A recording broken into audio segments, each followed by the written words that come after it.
right, here we go. Energy challenge photosynthesis. We're doing it all in reverse, basically. Here we go. All organisms require energy to live. Many organisms eat other organisms, just as you can eat plants and animals, and those are called heterotrophs, hetero meaning other. Other organisms, called autotrophs, make their own food. How does that happen? What do they make it from? In this lesson, you will play the energy challenge game where you'll generate ATP molecules by running digital versions of biochemical pathways. Through this game, you'll explore how plants use light energy to create and store food. We're going to learn how to outline the process of photosynthesis, including cycles, processes involved, inputs and waste molecules, and key electron carriers. Here we go. Nature of light, different waves of light. What are the different energy levels of light? Sunlight moves as photons, but it also travels as waves of energy. The energy in a photon depends on the properties of its wave. Use the illustration to the right showing different wavelengths of light to answer the question. What is meant by the term wavelength?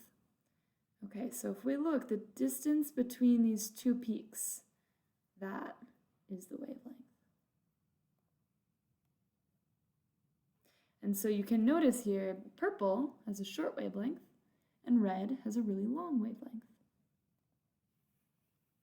There's more to light than what we're able to see. Visible light is part of what is called the electromagnetic spectrum, made up of several forms of energy that act like waves and particles at the same time. Look at the image to the right. Which categories of light exist other than visible light? So here's just a slim little bit of visible light. We also have electricity is not on there. Infrared, gamma rays, radio waves, and X-rays. And then UV light is ultraviolet, so it's above the violet spectrum here. And you can see here a couple different uses. So radio waves are a lot slower or longer wavelengths. Radar, people, you can use an infrared gun to see people.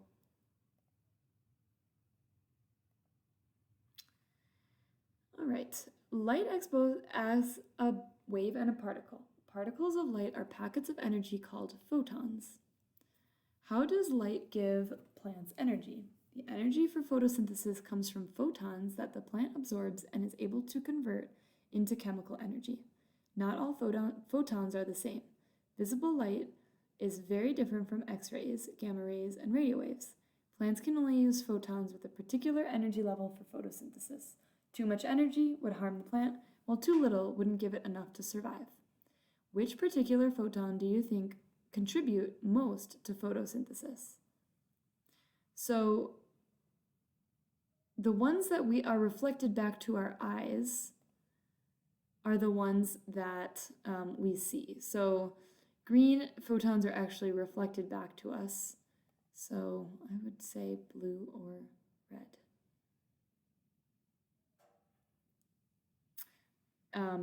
But I suppose here you can choose any one that you think.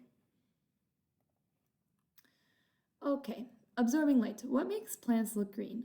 We're able to see only the light reflected from objects.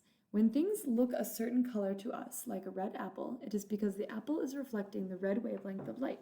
We don't see any other wavelengths because they're being absorbed.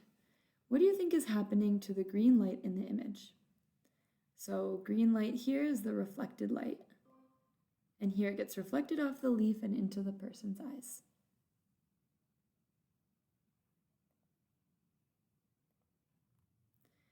Red light carries less energy than green light. Knowing this, what is the relationship between the wavelength and energy of a photon? So here we have if red is less energy than green, that means which one has a longer wavelength? Red. So the longer wavelength has less energy. And therefore shorter wavelengths have higher energy. Green is shorter than red. Green has more energy. Earlier, you thought that red photons contributed most to photosynthesis. With what you know about why plants are green, take a moment to revisit your hypothesis. A visible light spectrum has been provided. Okay, so if green is the one reflected, then which is the one that would contribute? Select all that apply now. So we could basically select anything that's not green.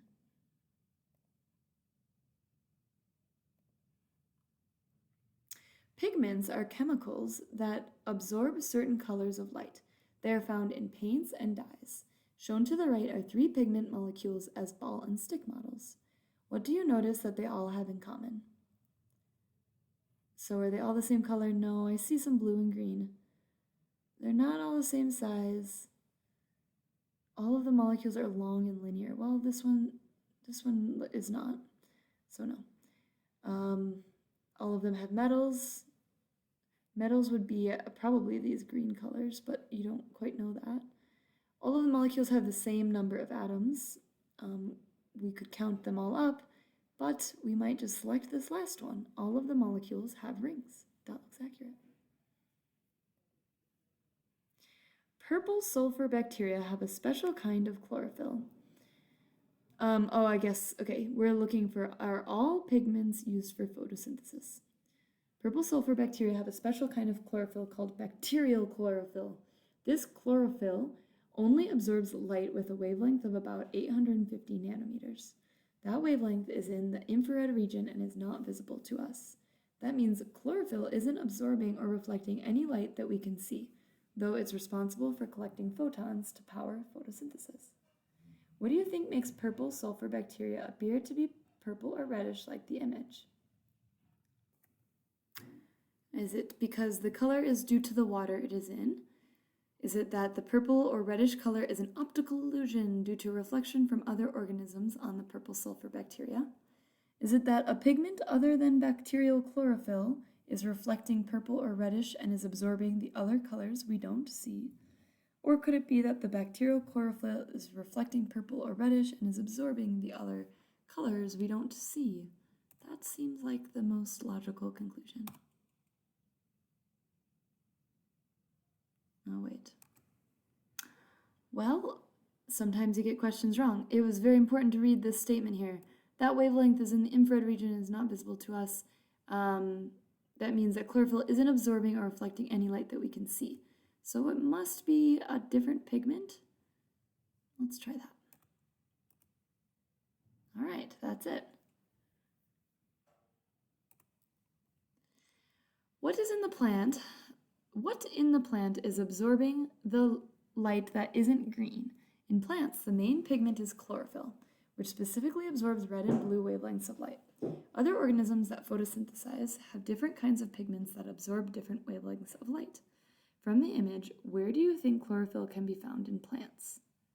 So here we have the chloroplast, and the stroma is the area, it's kind of like the cytosol, it's the jelly area inside the chloroplast. And the thylakoid discs are where they have all of the chlorophyll.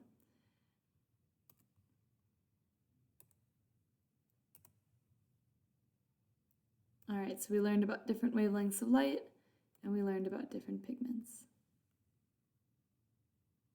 And this is where I take a second and I did not coach you through taking notes, but as you went through this section, what kind of notes did you take? Pause, look back at those. Could you teach a DBA based on this information? Do you understand the relationship between light wavelength and the amount of energy? Do you understand how we see visible light and why something that appears orange is orange because it's reflected? Do you understand that pigments are molecules that absorb light and reflect everything else? All right, here we go. Photosynthesis overview. Shown to the right is a graph describing how the levels of various compounds and elements change in concentration during photosynthesis. So let's take a look here. We know how to do this. Carbon dioxide, decreasing. Oxygen, increasing. Water, decreasing. Nitrogen, not present. Glucose, increasing. So here we can see we produce glucose and oxygen, and we use water and carbon dioxide. Go ahead and make notes for that using the same method that we had done before. Light in photosynthesis. Why wasn't light shown on the photosynthesis graph? Don't autotrophs need light to photosynthesize? The amount of light used by photoautotrophs is infinitesimal compared to the amount of light that the sun produces. Because the amount of light doesn't decrease when photoautotrophs use that teensy fraction for photosynthesis, it doesn't make sense to place that amount on the graph. The line for light simply wouldn't change. To understand the magnitude of sunlight available relative to what's used by a single photoautotroph, it helps me think of something huge like Mount Everest. Whoa. What if you took one pebble of granite from Mount Everest? Do you think you'd be able to notice the appreciable change in the size? Probably not.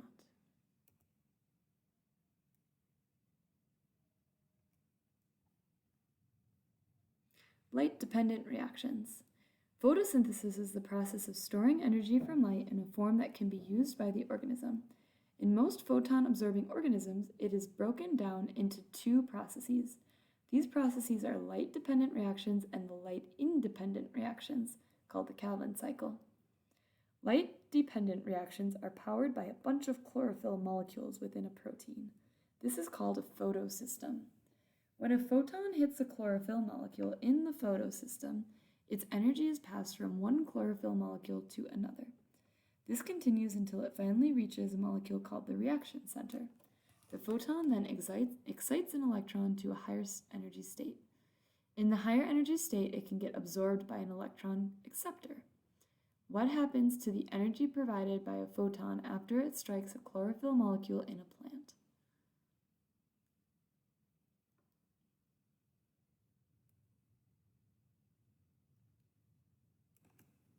Based on these options, it gets transferred from chlorophyll molecule to chlorophyll molecule. Oh, and we can select more than one. So after reaching the electron center, energy is used to excite an electron. Cool. And this is what it looks like. So it's bouncing around all these different chlorophyll till it hits that reaction center, bing, and it gets excited up into an electron acceptor. Okay, so here is the light-dependent reaction. So we have two different reactions we're going through, light-dependent and light-independent. So here we have carbon dioxide is not present right now. That'll come later. Oxygen is increasing. ATP is, or water is decreasing. We're using water. Nitrogen's not here. Glucose, not here. Oh, and they didn't really, okay, so they didn't ask about ATP. So here we go. In the light reactions, light and water are inputs and oxygen is an output. I'm going to take notes on this. All right, so here we are. And let us continue. We did this step. Okay, here we go. So splitting water. Splitting water is a major research goal in alternative energy. Researchers want the ability to break water into hydrogen and oxygen efficiently.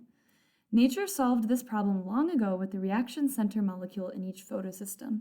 When an electron is ejected from the reaction center, the remaining portion of the reaction center is powerful. It's strong enough to take an electron from water, breaking it into hydrogen ions and oxygen in the process. In the energy challenge game, your new challenge is to break apart 12 water molecules. So remember, that's breaking the hydrogen from the oxygen in order to release a high energy electron. From this description, what do you think is likely a major challenge in splitting water for water for energy purposes? We lack the technology or understanding. Nope, we know how to do that, and we do have the technology, which is exciting. It's not impossible. There isn't enough water. There's tons of water. Water requires more energy to break apart than is recovered from recombining it. That is true. Great. And it says water typically requires more energy then can be harvested from the reaction of hydrogen and oxygen. So where do we think we get that extra energy from? And that is the sun, of course. We need that sunlight in order to be able to split water apart. All right, so though plants do it all the time, this is the first time you'll generate ATP and split water using light. In this round of the game, you'll use the first phase of photosynthesis, the light-dependent reactions, and oxygenic photosynthesis, electron transport, to reach your goal of splitting 12 water molecules and a target ATP amount of 20. All right, so here we have oxygenic photosynthesis, electron transport. Let's go. Now we gotta close out, and then we gotta go. Here we are. Let's plop down some oxygenic, meaning oxygen producing, photosynthetic, photo, using light, E transport, electron transport. All right, we need some water. Plants need water. We need light. We need electron acceptors when we need to make ATP, so we need our inputs for ATP, ADP, and a spare phosphate. The electrons get transferred to our electron transporter. After breaking apart water, we generated oxygen and some ATP. We're trying to get to 20, if I remember right, so let's keep going. Do it again.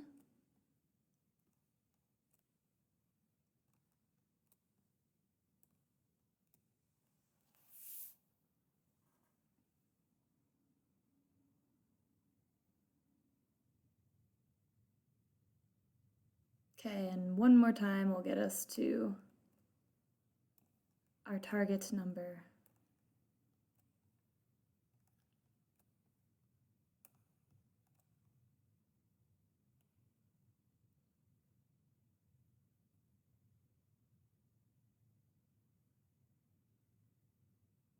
All right, there we go. Notice we made 6 oxygens after you're running the oxygenic photosynthetic electron transport 3 times. Okay, so here we go. ADP was put in, ATP came out. Oh, actually, ATP, wait, let's go back. Oh yeah, of course. Carbon dioxide was not involved quite yet. Light came in, NAD plus we had to use, came out as a full bus of electrons. We didn't use nitrogen. We made oxygen out of water.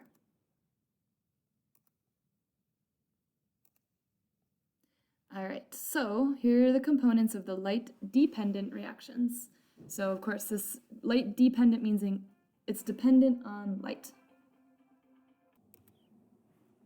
All right, so to narrow in on the components of the light-dependent reactions, to keep focused on what the light-dependent reactions do for the cell and what they use and produce, the Energy Challenge game uses icons to represent the molecules and processes involved. Shown to the right are the structures and icons for the electron carrier in the light-dependent reactions. Which element in the structures to the right goes from having a positive charge to no charge when NAD plus gains 2 electrons? So we're looking for the element that has a positive charge. I see it right there, N, to no charge right here, no N. That's NADP plus to NADPH. So let's go ahead and write that in. Enter the symbol or the name of the element. So you could do N or nitrogen. Photosynthesis is often described as an organism making food from water, light, and carbon dioxide. In the light-dependent reactions, water and light were used, but while ATP was made, no food molecules were made and no carbon dioxide was used. These occur during the light-independent reactions, also called the Calvin cycle. So we have 2 steps here. Now we're in the light-independent reaction, the second cycle. And this is where we're going to start using we're going to make food molecules and use carbon dioxide. So going from carbon to a carbon-based molecule, carbon in the air to carbon in a solid form of food or glucose. What else was made by the light reactions that might be used by the Kelvin cycle? Do you think it's oxygen, NADPH, FADH2, or carbon dioxide? So carbon dioxide wasn't made, but NADPH was. Oxygen has already served its purpose here. And that's because that NADH is our electron carrier. All right, so now let's take some notes on the light-independent reactions. Here we have a graph, and we see that carbon dioxide is used, because it is decreasing. We have to put in some ATP, it seems, because that is decreasing. But oxygen, not present right now. Water, not present right now. Nitrogen is always there, but is not present right now. In the graph, we're making glucose, so that's increasing, and it doesn't say anything about light, because these are light-independent reactions that can happen independent from the light coming into the cell.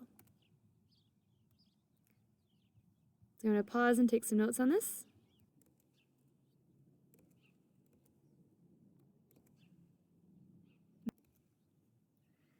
Alright, so made some notes. I'll show those to you afterwards.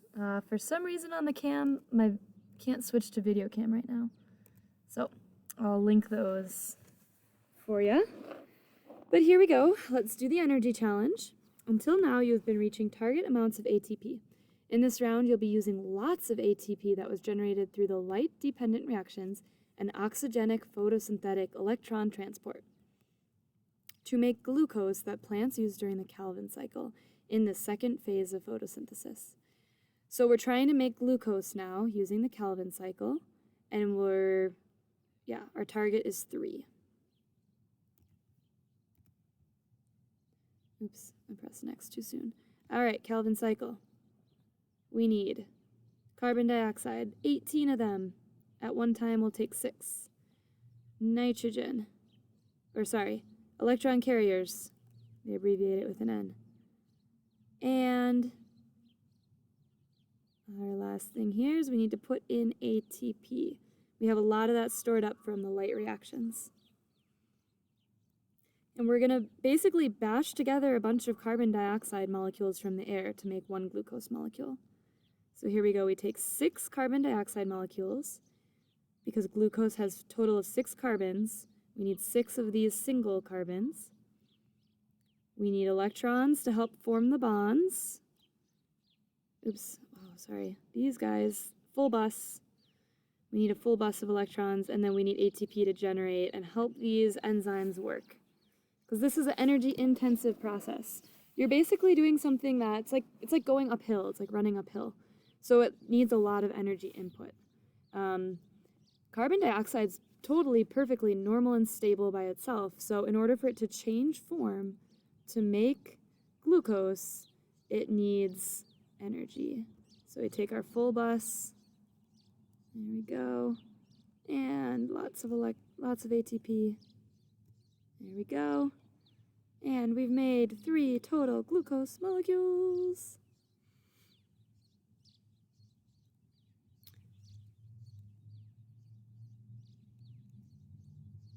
Alright, so let's see. What did we put in? We put in ATP. We put in carbon dioxide. We got out glucose. We did not use light for this one. This is interesting because we should have produced this, but it didn't show us that we did. So let's see if they want us to say not involved. But we did put in some electrons.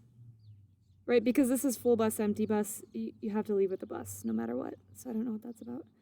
We did not use oxygen here, and we did not use water. Okay, yeah, so this should be an output.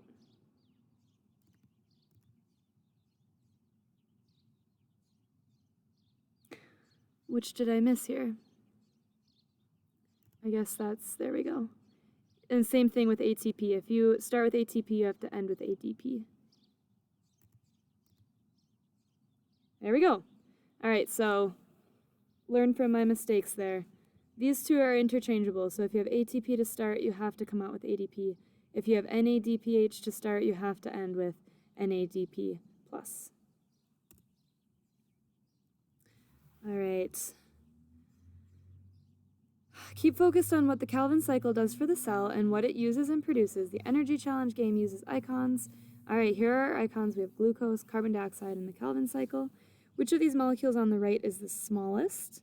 That would be carbon dioxide. Which type of biological macromolecule is glucose? That would be a carbohydrate.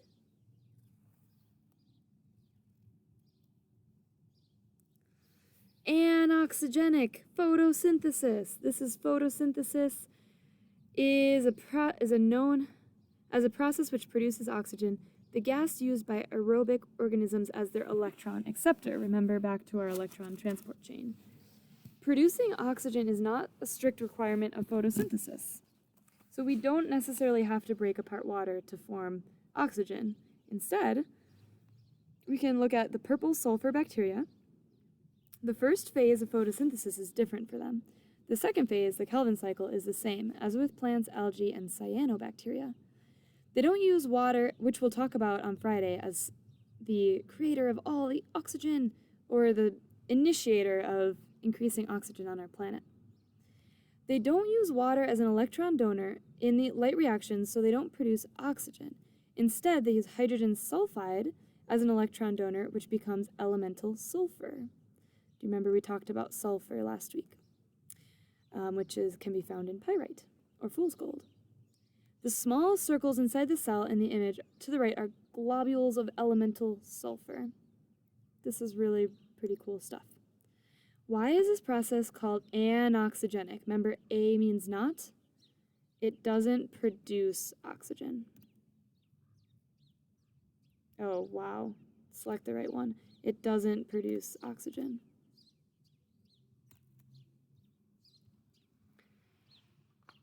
And let's take some notes on this then. We see our graph. We see carbon dioxide is decreasing. It still needs carbon dioxide to make sugar. Oxygen is absent. Water, absent. Remember, this is the case where we're not using oxygen or water. We're using instead hydrogen sulfide to produce glucose, and in that process making sulfur as the byproduct. Hydrogen sulfide's decreasing because we're using it. There we go.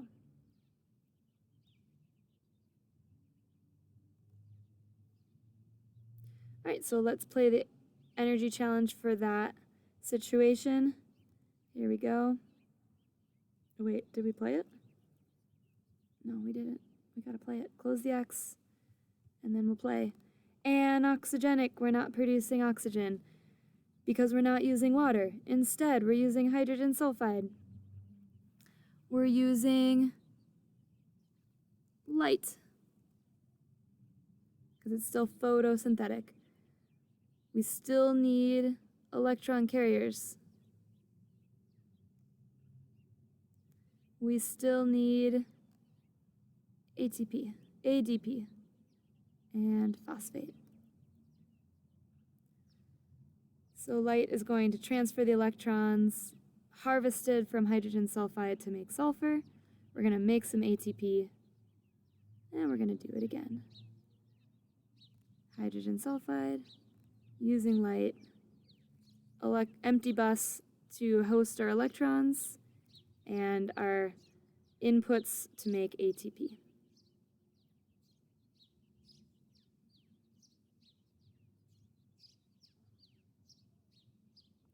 Okay, and one more time.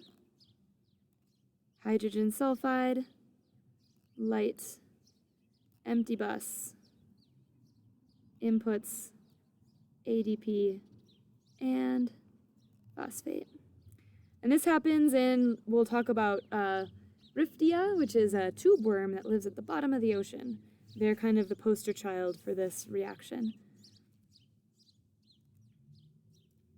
So we put in ADP. We got out ATP. We got out sulfur after reducing hydrogen sulfide. We put in light. We put in our empty bus NADP, plus we got out NADPH, and we did not use oxygen. Anoxygenic. What other element must also be output in this process? Sulfur.